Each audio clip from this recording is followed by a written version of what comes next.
This is Florida Natural Farming at Frog Valley Tropical Fruit Farm. Today I want to really talk about the Kwai Muk, the Artocarpus parvus, P-A-R-V-U-S. It's a jackfruit family. It's my favorite fruit. And I want to talk about natural growing and watering, because we don't water anything except I just started watering around my door back here, which I've done in the past. And this plant in a pot, my tree collards, and right around this sun porch where I keep my rare aeroids. Stuff does look better when you give it a little water, and it will grow faster, definitely.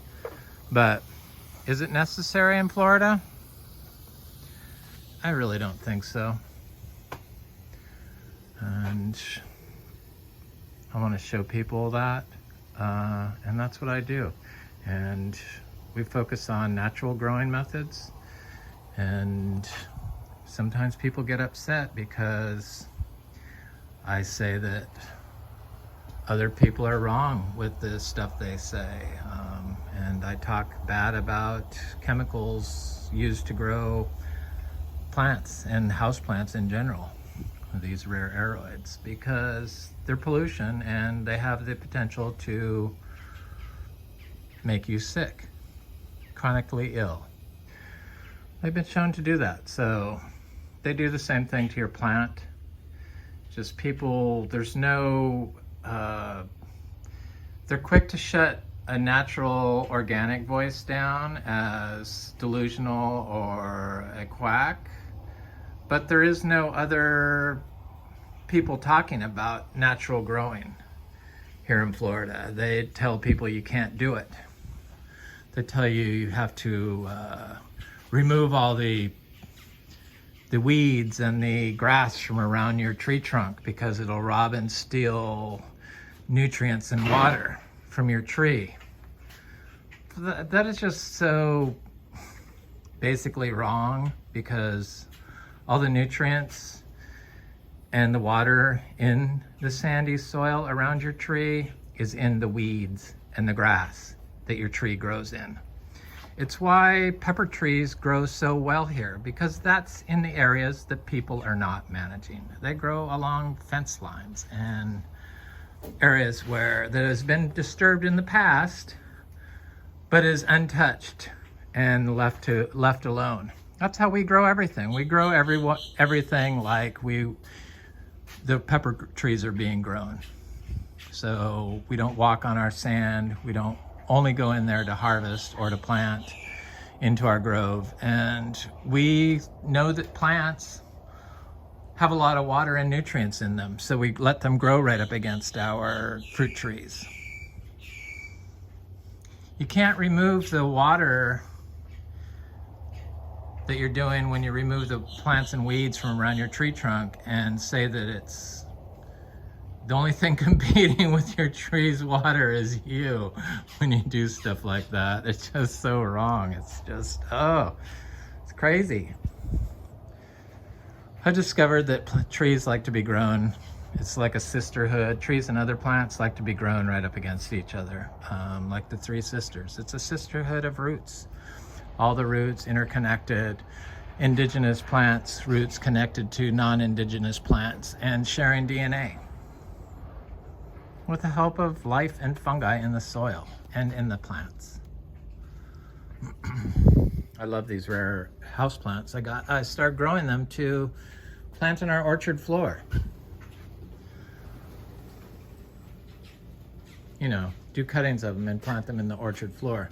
The anthuriums, I'm not there yet with, or they're not quite on the same level as the philodendrons, which are ready to do that, and some have been doing that. So I've done cuttings and put them out into the orchard floor and different times of the year. This philodendron pink lady was a little tissue culture I bought. It's got good variegation, and it's, philodendron arubescens. We have the solid version of that. It was a gift of mine from somebody that grows aroids with tropical fruit trees here near me.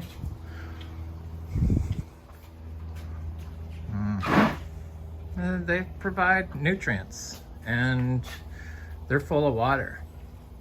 So, but the fact that a plant growing next to your fruit tree is dying from drought, it's releasing water as it does that. Water and carbon dioxide.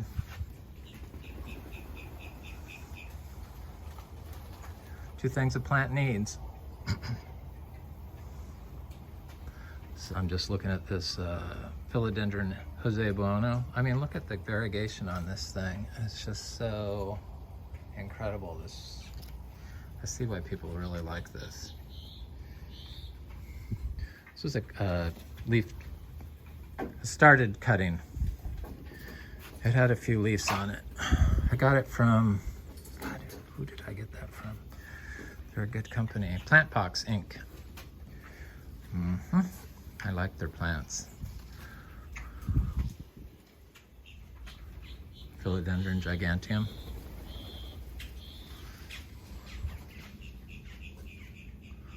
So yeah, it's like reading up how much fresh water is left in Florida because we're having saltwater intrusion, especially in South Florida.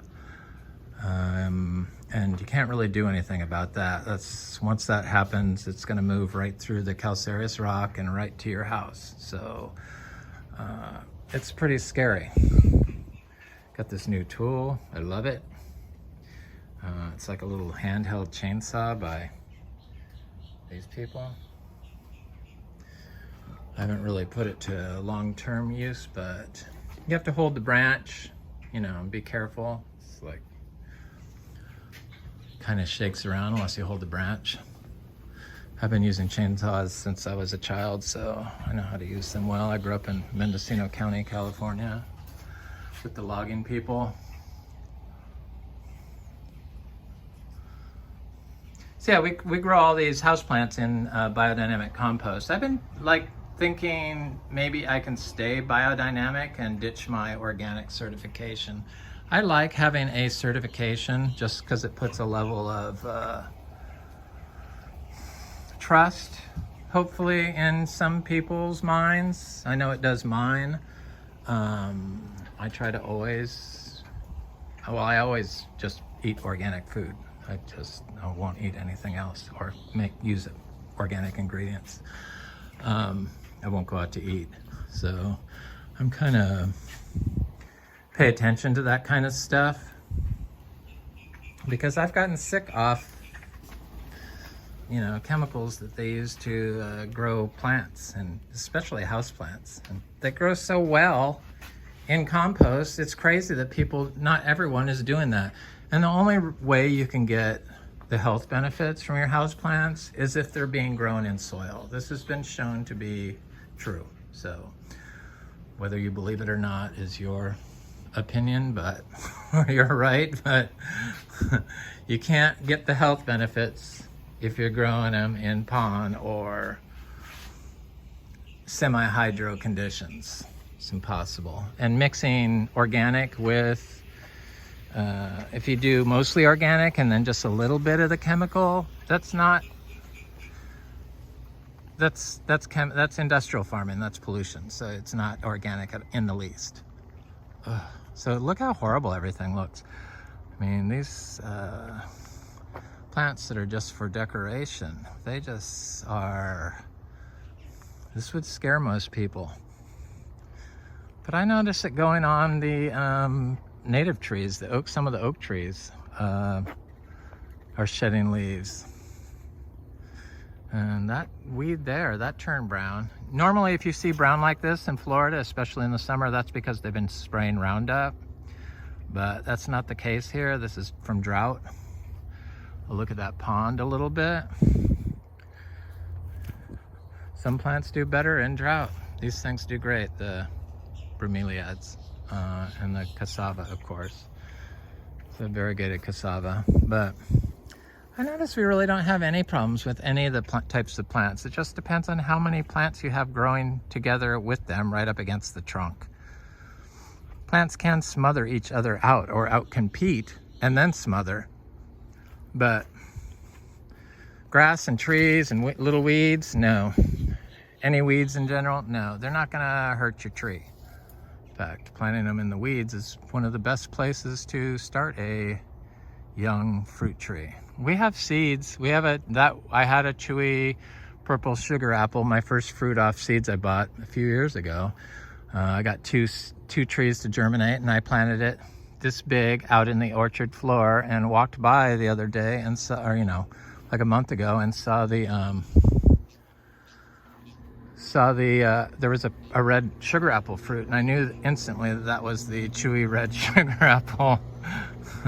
And it was. I had it. It was delicious. And the seeds, they're smaller than regular sugar apples. I remember the seeds I got were small. Only 2 germinated out of 6, but I think they were elderly seeds. Our seeds are fresh. So we have Chewy purple sugar apple seeds, $1 each, but you got to buy some other seeds with them. You can't just buy like 5 of those.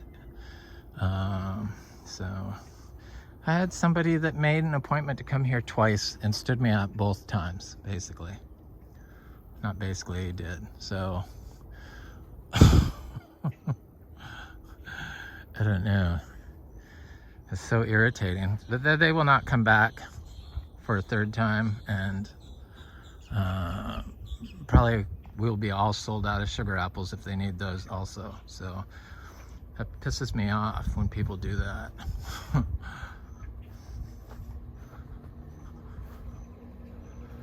But that's what they do.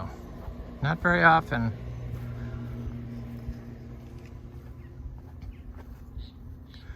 Okay, so that was the pond, in case you didn't know. It's so dried up.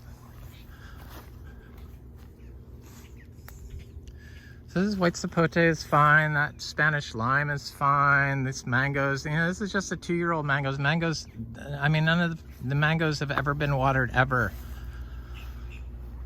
We did drip irrigation, so they were getting some residual water from other trees that we had connected to them, but not in all cases. The back 5 acres we didn't have any irrigation on, so ever.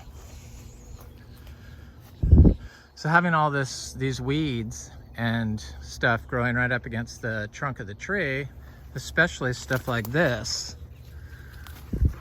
prevents the tree from succumbing during drought, because they've shown that the roots compartmentalize below ground. So the weeds take up one section, the trees take up another section, and each individual plant takes up a different section. And of course they're connected via the fungal superhighway, and probably fused together in some cases. Probably in a lot of cases, I would guess. So when you have indigenous weeds and plants fusing together with the non-indigenous invasive species, like the pepper tree, they pick up DNA and information on how to survive the drought.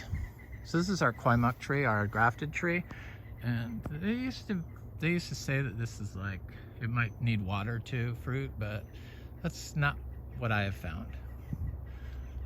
Water will affect its holding fruit. So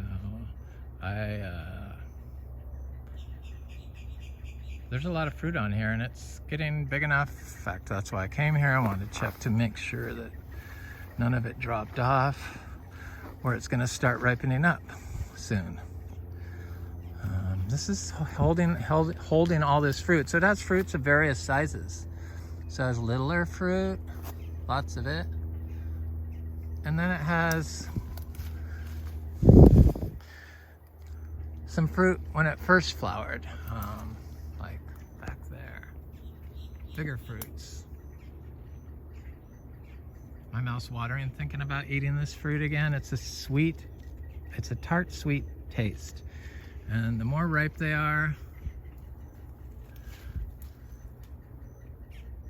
They start turning a pale brown when they ripen, so that's how you know they're getting close. And you can pick them and set them on your counter.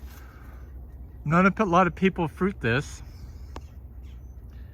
I guess they haven't figured out that it likes growing in undisturbed soil and doesn't need any water, at least here. And this is a nursery started tree from Excalibur, a grafted tree. Had a graft on it. It was a tiny little tree.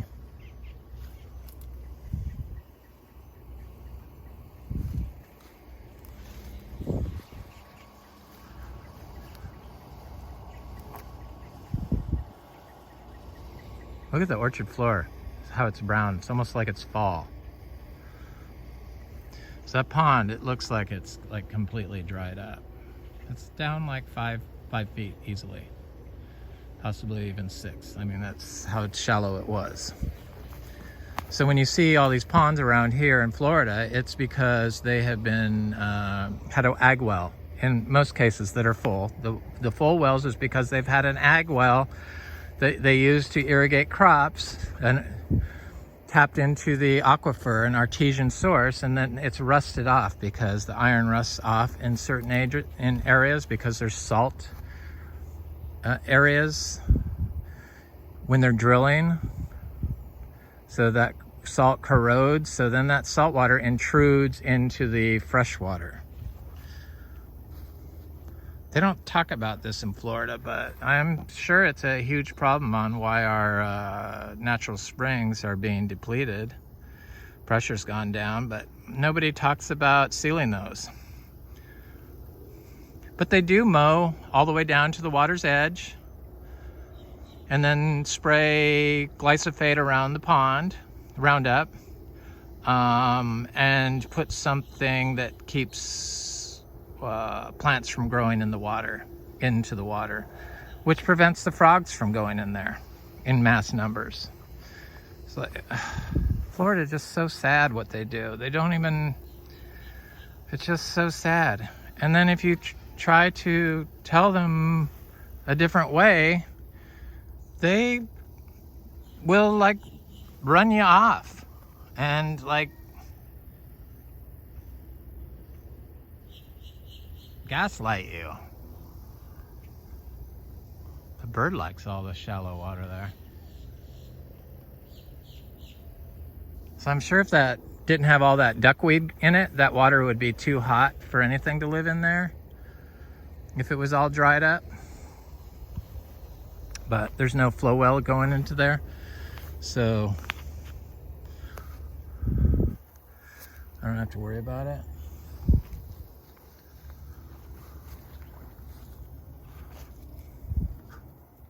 This ice cream bean tree is Ingavera. Is that an ice cream bean? Could it be? No. Kind of looks like it's probably a leaf. I gotta go look. This tree is definitely big enough to have ice cream beans on it. Yeah, it's a leaf. But it doesn't, but I know it will.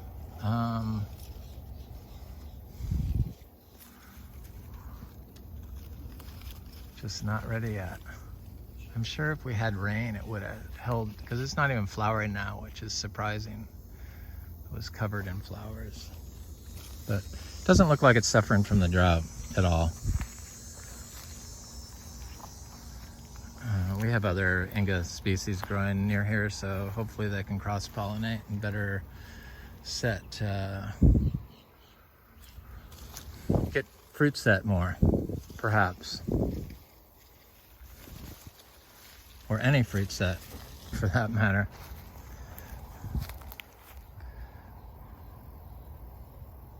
So some of the stuff is green and then some of it's brown. And that brown stuff releases water and also catches water and holds water in your system. The whole logic of removing the carbon because it's going to, the living carbon, because it's going to compete with your tree, it's just so ridiculous. You got to have life in your soil in order to generate life. The only way to keep life in your soil is with plants, roots. That's the best way to put carbon in your soil, which is what you want to do. So removing all the carbon and then not having a solution to put the carbon back in the soil from around your tree just creates compaction.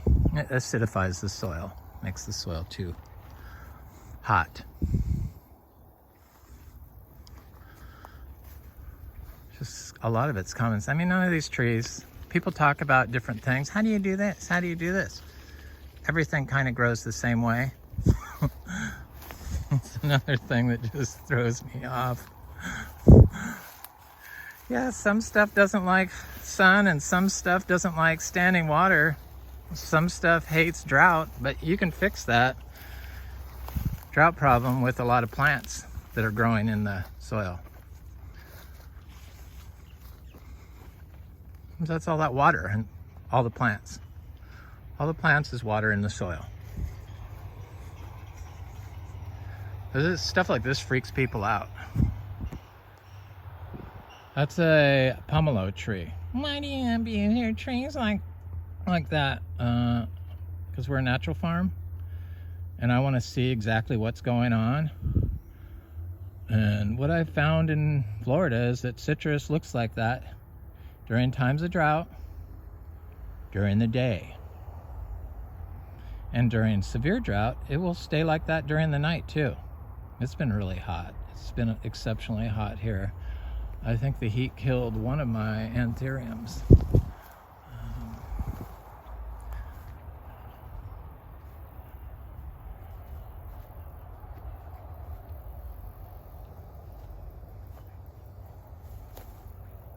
Saw this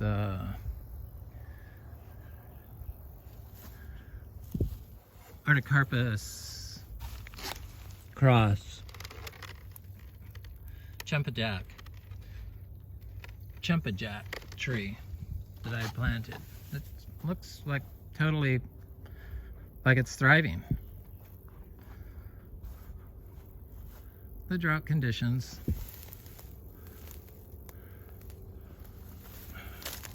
I mean, it's so freaking dry here, it's shocking.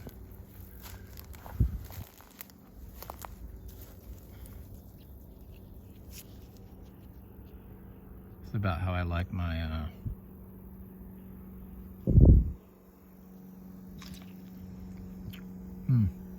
star fruit. They're so good.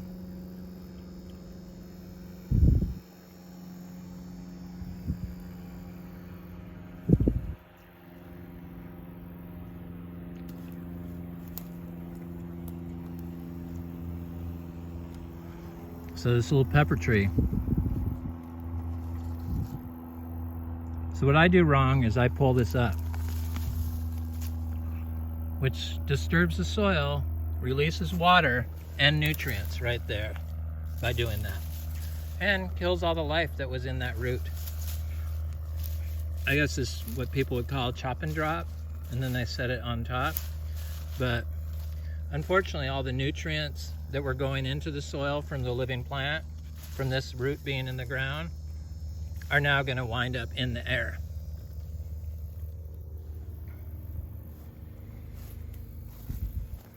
But I don't like to manage pepper trees, so I'm willing to damage my soil a little bit because I don't want to deal with them.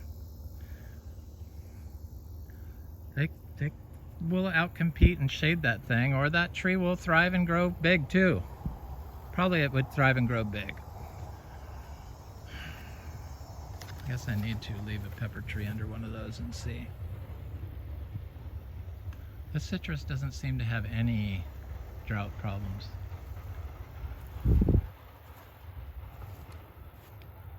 Butterflies like it here because nobody else has any pollinators. They just have monocrop lawn that's all brown now.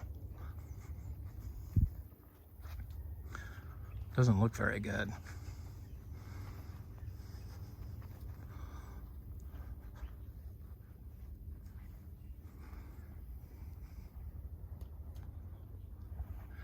Okay, here's our other Artocarpus parvus tree.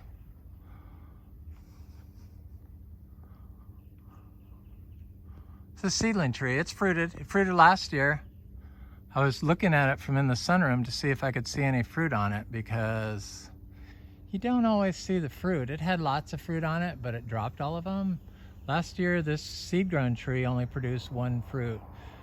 It was the first time it fruited. I had this tree for 10 years. I transplanted it here and planted it in the lawn when it was this big, or 6 inches, like that big. Without water. I never watered it. I eventually connected it to our artesian drip for about 1.5 years, but it didn't need it. It's showing a little bit of drought stress, I can see, but it's right next to this path that actually goes all the way around it, which compacts the soil. So this whole part of its roots can't be expressed naturally. So the phenotype structure, the root architecture of this tree cannot grow normally because of the mowed lawn path that I have next to it. I'm sure that affects its ability to deal with drought. Definitely. Some plants are just better at handling drought. But if you plant those plants with your water-loving plants or near them, they probably can tap into its information on how to deal with drought better by connecting to its roots, plugging into its roots. Okay, so this was always the worst compacted area in the entire property. Right in front of the house was all lawn. These people never planted a single thing here. It was all lawn and big, giant old trees, which were slowly dying from the compaction. And so the lawn was like standing water, lawn pond, super hot, probably 120 degrees. And it took about 5 years before we stopped having standing water. But the trees here were stunted, the seed-grown trees. So this is a Jaco Beach, Camito. And this is another tree that would scare people to death if they saw this in their garden.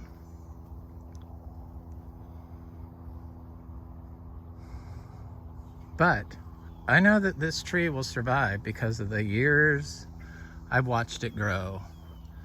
And sure, we've never had a drought in the summer, but I know it's not going to die from this. There's enough green still in the system. It is next to a path. But I found it interesting that all the weeds around the plant have died. So all that dead carbon is in the soil, in the sand. And it's probably not all dead. And so the carbon can actually suck up oxygen from the air, the above ground carbon, and if it's connected below ground, it probably can deliver it to the root zone of the tree. So just the breakdown of the carbon that's in the soil from the weeds during this time of drought is releasing water into the soil.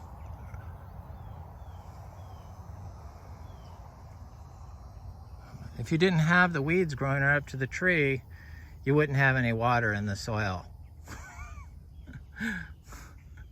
Any water in the soil gets attracted to the carbon. And then we have fungi growing in the middle of the freaking drought. Fungi, I believe, are the masters of the water and nutrients. So this tree is not going to die. What it does is the leaves look like that because it stops induction of gases through its stomata during times of drought stress. All plants do this. And so then the leaves look like they're just withering. They're just conserving energy. They are just like gonna die one leaf at a time until we get water. And you can see a little burn on this one. So that leaf will drop off. The ones towards the top will stay on until there's just a few at the top that'll be alive. And then it'll grow back bigger and healthier than before. It's similar to the freeze. Very similar to the cold weather. That leaf is gonna drop off. This leaf is gonna drop off. It's already turned brown. It'll drop off and release moisture and carbon dioxide.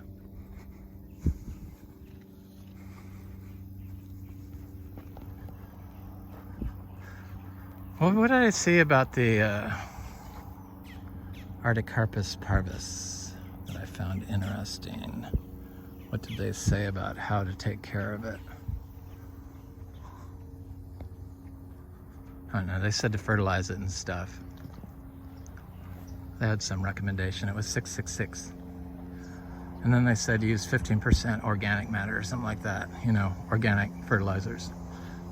You can't mix organic and inorganic. You only get an inorganic result.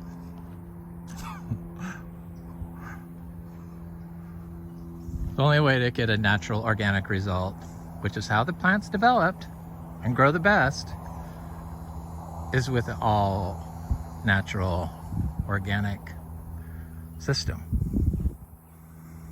Grow stuff like you grow the pepper trees, basically.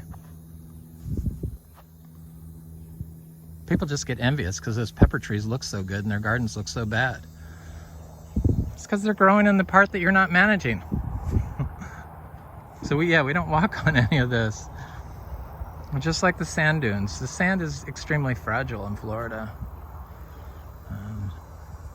I have to not water because the saltwater intrusion could kill the whole forest if I don't notice it in time from water. If all of a sudden the saltwater intruded on our fresh aquifer supply and I was dependent on that. Supposedly that's going to happen here in Florida, or it's already happening because we're on calcareous rock. So sell these seeds too. So I'm surprised nobody's buying. I'm going to plant these, so if you don't get them fresh, you don't get them from us. This is a Garcinia intermedia.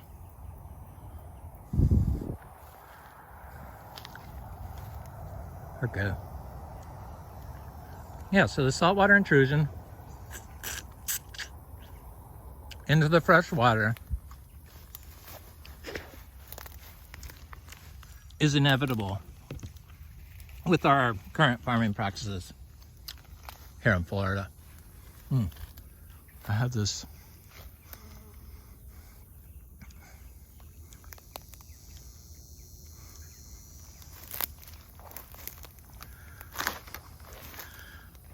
so yeah, if something can't survive in drought here, then I really don't want that tree surviving, unless it's like something I bought from a nursery that I know has only been in the ground for a couple months. I will water that until it can get on its own, you know. And one or two, like I did it for this, what was it, the ginger rugosa I had. I didn't want it to die, so I gave it a little water. Not a lot, but a little bit. Rainwater. I only use rainwater, except around the house. I am using a shallow well.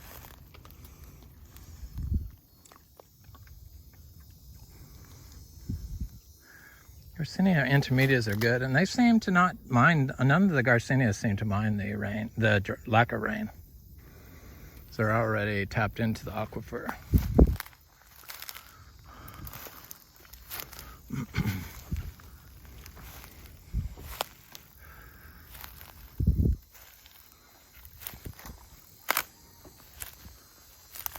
I feel bad walking through there. It was so soft and spongy, but I had to go get that fruit.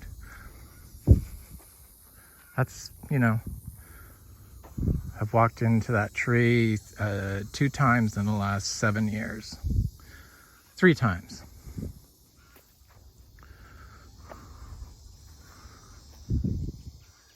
I haven't walked through this area in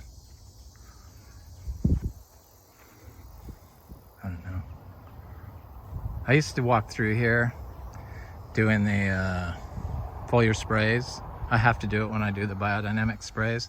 So I think I can stay biodynamic certified. I don't know.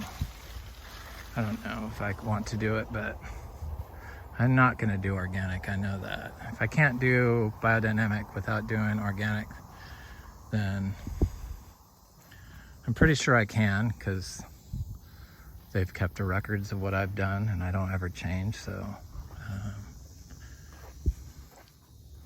don't see any reason why I can't. It's a pain in the ass, but if I only have to do one certifying agency rather than 3.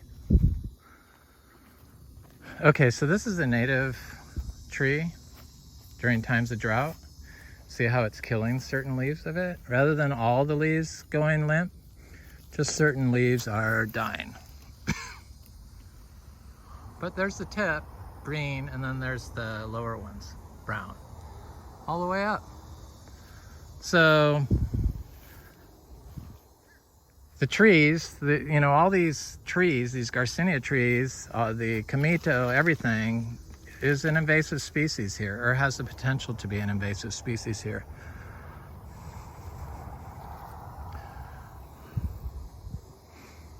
So if you can get like an untouched property to plant trees in, like something that's been abandoned and not mowed and stuff,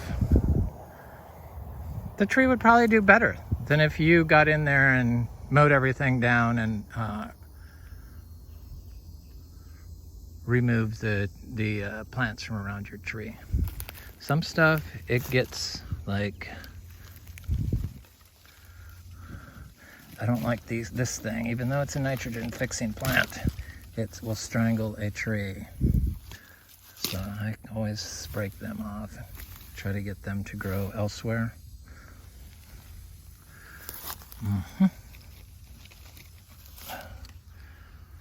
It's a little cha-cha tree.